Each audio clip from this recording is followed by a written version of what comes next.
आजकल के मॉडर्न ज़माने में जो लाइफ़स्टाइल रिलेटेड डिज़ीज़ हैं उसमें ब्लड प्रेशर भी एक बहुत कॉमन इश्यू होता चला जा रहा है। इसका रीज़न होता है हमारा जो खान-पान है या हमारा बहुत स्ट्रेस भरा लाइफ़ है या बहुत सेडेंटरी लाइफ़स्टाइल है कि हम बहुत ज़्यादा बैठे रहते हैं और या फिर हम बहुत ज़्यादा ऐसा खाना खाते हैं जो कि अनहेल्दी है और हमारे शरीर के लिए अच्छा नहीं है। ये है जो बेसिक रीज़न है।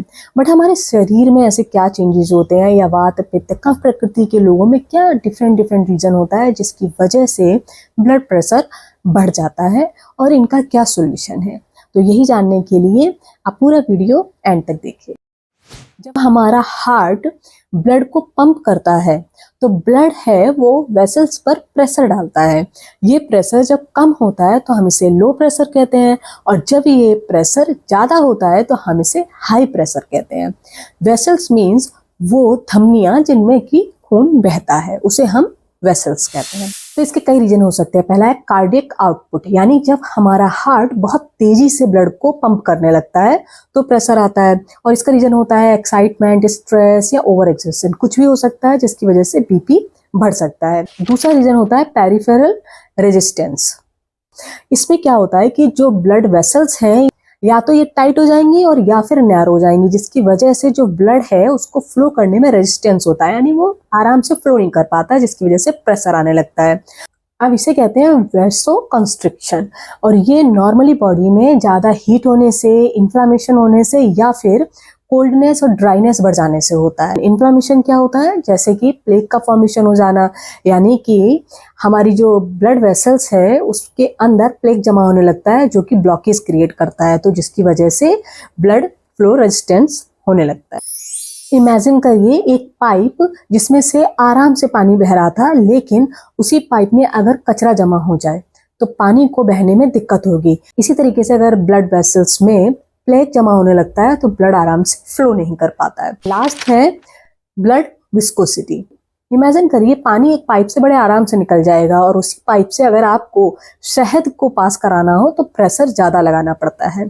तो बिल्कुल वैसे ही जब ब्लड थिक नहीं होता है, पतला होता है तो आराम से फ्लो करता है, लेकिन जब वो थिक हो जाता है तो फिर वेसल्स पर प्रेशर ज़्यादा लगने लगता है।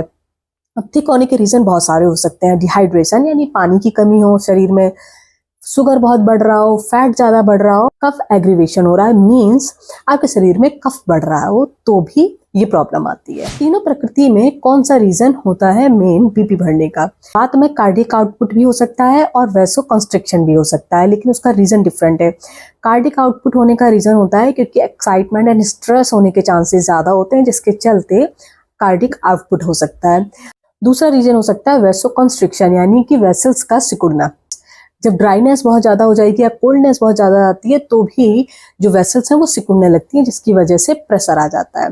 ठीक है, नाउ हम पित्त की बात करते हैं। पित्त में क्योंकि हीट बहुत ज़्यादा शरीर में बढ़ती है, क्रोनिक हीट होने से पित्त में वैसो कंस्ट्रिक्शन यानी कि वेसल्स सिकुड़ने लगती हैं, इसकी वजह से हाई बीपी हो जाता है। इन्फ्लेमेशन यानी सूजन आ जाने से भी जो वेसल्स हैं वो नैरो हो जाएंगी, जिसकी वजह से बीपी जो है वो बढ़ सकता है। ठीक है, अब हम बात करते हैं थर्ड, कफ की। कफ वालों में ब्लड विस्कोसिटी की वजह से हो सकता है और उसका रीज़न हो सकता है जैसे कि सेडेंटरी लाइफस्टाइल के चलते अगर फैट शरीर में बढ़ने लगे तो कभी स्लो कभी हाई, तो इनका भी इरेगुलर बीपी रहता है। बहुत ज़्यादा मूवमेंट ना करें और एक जगह बैठकर काम करते रहें तो उसकी वजह से इनके शरीर में ब्लड प्रेशर से रिलेटेड इशू हो सकता है। तो इन शॉर्ट अगर हम देखें तो वात वालों में ये जो दिक्कत होता है ये नर्वस से रिलेटेड है, यानी स्ट्रेस लेना, हाइपर एक्टिव, बहुत ज़्यादा सोचना, जिसकी वजह से ये दिक्कत आती है। पित्त वालों में अगर हम देखें तो बहुत ज़्यादा एग्रेशन यानी गुस्सा आना, हीट शरीर में बढ़ना, इसकी वजह से ये प्रॉब्लम आती है। और कफ वालों में सेडेंटरी लाइफस्टाइल की वजह से आती है। ठीक है, अब ऐसा क्या सोल्यूशन है जो हम आराम से कहीं भी कर सकें? पहली बात तो अगर हाई बीपी की प्रॉब्लम है तो मेडिसिन तो ज़रूर लीजिए, बट मेडिसिन के साथ साथ जब हम डाइट और लाइफस्टाइल पे काम करने लगते हैं तो धीरे धीरे करके बीपी को कंट्रोल किया जा सकता है। लेकिन मेडिसिन के साथ साथ डाइट और लाइफस्टाइल ज़रूरी है। डाइट वही है, वात पित्त कफ के अकॉर्डिंग जो डाइट है मैं ऑलरेडी डिस्कस कर चुकी हूँ, डाइट वही चलनी चाहिए है प्रकृति के अकॉर्डिंग। लेकिन लाइफस्टाइल में सबसे ईजी जो आप आराम से कर सकते हो वो है प्राणायाम। तो सबसे पहले वात प्रकृति के लोगों को कौन सा प्राणायाम करना चाहिए है? तो इनको भ्रामरी और अनुलोम विलोम करना चाहिए है। पित्त वालों को शीतली शीतकारी और चंद्रभेदी प्राणायाम करना चाहिए है। कफ वालों को कपालभाति और भस्त्रिका करना चाहिए है। अगर आपको ये प्राणायाम आते हैं, आपको मालूम है तो बहुत अच्छी बात है, नहीं तो आप जो यूट्यूब चैनल्स हैं जहाँ पर ट्रेनर्स, जो सर्टिफाइड ट्रेनर्स हैं वो सिखाते हैं, तो उनसे आप गाइडेंस ले सकते हो। और अगर आपको नहीं आता है, बिल्कुल भी नहीं मालूम है, तो किसी के गाइडेंस में करिए। और अगर आप मुझसे सीखना चाहते हैं तो आप कांटेक्ट कर सकते हैं। याद रखिए, दिल पंप है, नसें पाइप है और ब्लड फ्लूइड है। अगर इन तीनों में से कुछ भी गड़बड़ हुआ तो प्रेशर आना लाजमी है।